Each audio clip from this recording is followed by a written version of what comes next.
বন্ধুরা, তোমরা সবাই কেমন আছো? আশা করছি ভালো আছো। আমিও খুব ভালো আছি।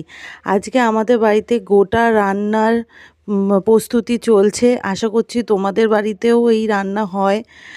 আর এটা হচ্ছে আমার প্রথম দেখা গোটা রান্না, খুব ভালোই লাগছে।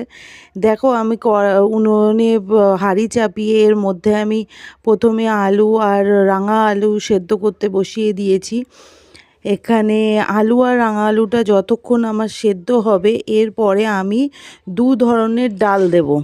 একটা হচ্ছে বরবটি কড়াই আর একটা হচ্ছে মুগ কড়াই দিয়ে দেবো। এবার এগুলো যতক্ষণ আমার সেদ্ধ হবে, দেখো আমি এটা উনুনে রান্না করছি। এটা আমার অনেক সেদ্ধ হয়ে যাওয়ার পরে এরপরে আমি দেখাবো যেটা তার মধ্যে দেখো, চাঁদটা খুব ভালো লাগছিল বলে তোমাদেরকে দেখালাম।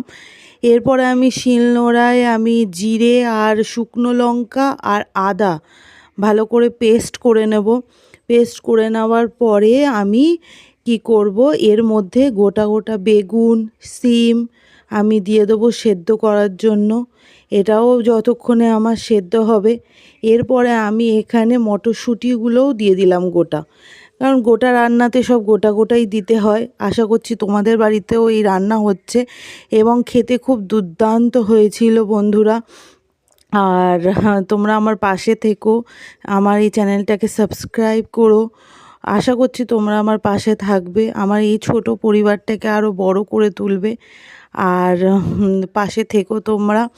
আর অবশ্যই আমাকে জানাতে ভুলো না কিন্তু আমার এই রান্নাটাকে, আমার এই চ্যানেলটা তোমাদের কেমন লাগছে। দেখো, নুন হলুদ পরিমাণ মতন দিয়ে দিলাম, এর মধ্যে সর্ষের তেল দিয়ে দিলাম। এর মধ্যে আর কিছুই দেওয়া হয় না। অনেকের থাকে শুধু নুনও দেওয়া হয় না, আমাদের এটা দেওয়া হয়।